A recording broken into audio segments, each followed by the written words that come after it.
बेटी तो पराई होती है। एक शहर में अनिल नाम का एक इंसान रहता था। अनिल एक कपड़ों की दुकान में काम करता था। उसकी बहुत साल पहले शादी हो गई थी। अनिल को हमेशा से लड़का चाहिए था। लड़का यह वंश का कुलदीपक होता है, पिता का नाम रोशन करता है और बुढ़ापे का सहारा होता है। पर लड़की शादी करके चली जाती है। ऐसी सोच रखने वाला वह पड़ोसियों को भी यह बात बताता था। शादी के कुछ साल बाद उसे दो लड़के हुए। बड़े बेटे का नाम करण और छोटे बेटे का नाम किशन रखा। कुछ सालों बाद उसकी पत्नी का निधन हो गया। उसके बाद उसी ने उन दोनों बेटों का ख्याल रखा। समय बीता और उसके दोनों बेटे बड़े हो गए। अब दोनों बेटे नौकरी कर रहे थे। दोनों की शादी भी हो गई। शादी होने के बाद वह सब एक साथ ही रहते थे। कुछ साल एक साथ खुशी में गए, लेकिन बाद में दोनों भाई एक दूसरे के साथ झगड़ा करने लगे। दोनों बहुओं में छोटी छोटी बातों पर मतभेद होने लगी। यह सब देखकर अनिल को बहुत बुरा लगता था। अब दोनों ने अलग रहने का निर्णय लिया और वह अलग हो गए। फिर पिताजी का ख्याल कौन रखेगा, ऐसा सवाल निर्माण हुआ। दोनों बेटे एक एक महीना संभालेंगे, ऐसा तय हुआ। अनिल एक बेटे के साथ एक महीने के लिए रहने लगा, फिर दूसरे बेटे के पास एक महीना, ऐसा उसका बंटवारा हुआ।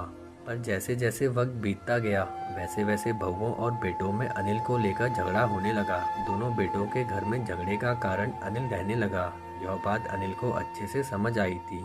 अब अनिल को पुरानी यादें याद आने लगी थी। उसने जिंदगी में कितनी बड़ी गलती की थी, यह उसे अब समझ में आ रही थी। पर अब इसका क्या फायदा। आखिर दोनों बेटों ने पिताजी को वृद्धाश्रम भेजने का निर्णय लिया। एक दिन दोनों ही पिताजी को लेकर वृद्धाश्रम में गए। वहां जाने पर सभी औपचारिकता पूरी करके पिताजी को मिलकर वह दोनों अपने अपने घर वापस चले गए। बेटे घर जाने के बाद अनिल बहुत रोने लगा। उसके बाद वृद्धाश्रम में कई लोगों ने उसे समझाया, पर वह बहुत दुखी हो गया था। अनिल को वृद्धाश्रम में आकर 8-10 दिन हो गए थे।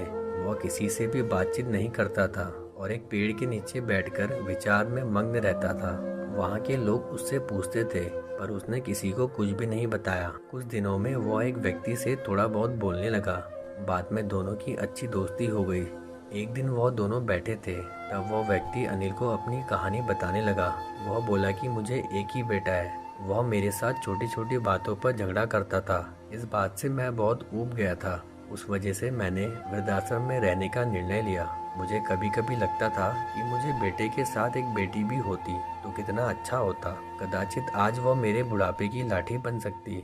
उसका बोलना सुनकर अनिल और ज्यादा दुखी हुआ और वह बहुत गहरे विचारों में खो गया।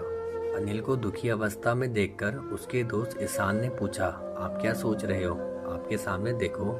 उस दिखने वाले दो व्यक्तियों में से एक हमारे वृद्धाश्रम के मालिक हैं। उनका नाम कैलाश सेठ और दूसरी उनकी बेटी, उनका नाम आराध्या है। वृद्धाश्रम का सारा काम उनकी बेटी संभालती है। कैलाश सेठ को एकमात्र बेटी थी। बेटी माँ और पिताजी से बहुत प्यार करती है। उतना ही प्यार वह वृद्धाश्रम के हर एक व्यक्ति से करती है। अनिल सिर्फ उसकी तरफ देखते ही रह गया और उसका मन और भी ज्यादा दुखी होने लगा। रात होने लगी थी। हर एक वृद्ध अपने अपने रूम में जाने लगे।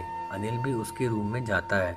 रात का खाना जल्दी खाकर सब लोग सो जाते हैं। अनिल को उसका भूतकाल याद आता है। अनिल की शादी होने के बाद उसे पहली बेटी हुई थी। उस वक्त उसे बहुत गुस्सा आया था। पत्नी के मना करने के बाद भी गुस्से में उसने बेटी को उठाया और दूर जाकर उसे छोड़ आया। पर अब पश्चाताप करने के सिवाय रास्ता भी नहीं था। अनिल को रात भर नींद नहीं आई। दूसरे दिन वृद्धाश्रम में एक छोटा सा प्रोग्राम था। हर एक जन जल्दी उठता है और अपने अपने काम में लग जाते हैं। दोपहर को सब लोग हॉल में एकत्रित हुए। कैलाश सेठ और आराध्या भी आए हैं वहाँ पर। प्रोग्राम चालू था तब कैलाश सेठ का ध्यान 2-3 बार अनिल की तरफ गया। अनिल उनको बहुत उदास बैठा हुआ दिखा। उनको लगता है कि शायद उसकी तबीयत अच्छी नहीं होगी। प्रोग्राम खत्म होने के बाद वह अनिल से बात करने के लिए उनके पास जाते हैं। वह अनिल को दुखी होने का कारण पूछते हैं। तभी अनिल बहुत रोने लगता है और थोड़ी देर बाद वो अपनी पूरी कहानी उनको बताता है कि मुझे भी पहले बेटी हुई थी, पर मुझे बेटी नहीं चाहिए थी, इसलिए मैं गुस्से में आकर उसे छोड़कर आया। आज जब मैंने आपको आपकी बेटी के साथ देखा तो तभी मुझे समझ में आया कि बेटी कितना प्यार करती है। मेरी बेटी भी मेरे साथ होती तो मुझे यहाँ वृद्धाश्रम में रहना नहीं पड़ता। मेरे दोनों बेटों ने मुझे दुख के सिवाय कुछ भी नहीं दिया। मेरे किए हुए पापों की सजा आज मैं भुगत रहा हूँ। अनिल की सब बातें सुनकर कैलाश सेठ को मन में बहुत दुख हो रहा था। दुखी होकर वो अनिल को बोलते हैं कि यह मेरी बेटी नहीं है, मुझे यह नदी किनारे मिली थी। मैं उसे घर ले आया और बहुत प्यार से बड़ा किया। मैं और मेरी पत्नी उससे बहुत प्यार करते हैं और वह हम दोनों से भी उतना ही प्यार करती है। पूरी कहानी सुनने के बाद अनिल बोलता है कि मैंने मेरी बेटी को भी नदी के किनारे के पास छोड़ा था। यह सुनकर कैलाश सेठ को थोड़ा गुस्सा आया और वो वहाँ से निकलने ही वाले थे। तभी उसी वक्त वह अनिल को पूछते हैं, आपकी बेटी का बर्थमार्क वगैरह आप बता सकते हो क्या? अनिल ने तुरंत जवाब दिया, हाँ मैं बता सकता हूँ। उसके बाएं हाथ पर और पैर पर एक एक उंगली ज्यादा हुई। यह जवाब सुनकर कैलाश सेठ को विश्वास होता है कि आराध्य उसी की ही बेटी है। यह सब सुनकर कैलाश सेठ वहाँ से चला जाता है। उसके चले जाने पर आराध्य वहाँ पहुँचती है और वो अनिल को बोलती है कि मैंने आप दोनों की पूरी बात सुन ली। आपने मेरे बारे में जो भी कहा वह सुनकर मेरा मन बहुत दुखा है। एक पिता खुद की बेटी के बारे में ऐसा निर्णय ले सकता है, यह सुनकर मुझे बहुत बुरा लगा। आपने जो भी किया वह बहुत गलत था। आपने मुझे बेटी बोलने का अधिकार खो दिया है। मैं आपकी बेटी होकर भी आप मुझे रास्ते पर छोड़कर चले गए थे और मैं उनकी बेटी ना होते हुए भी उन्होंने मुझ पर जान निछावर कर दिया। इसलिए वही मेरे सच्चे पिता हैं। आप इस वृद्धाश्रम में रह सकते हैं, पर आज आपने उनके सामने जो बोला है वह फिर कभी भी उनके सामने मत बोलिएगा, क्योंकि आज तक मैंने उनको इतना दुखी कभी नहीं देखा। इतना बोलकर आराध्य वहाँ से चली गई।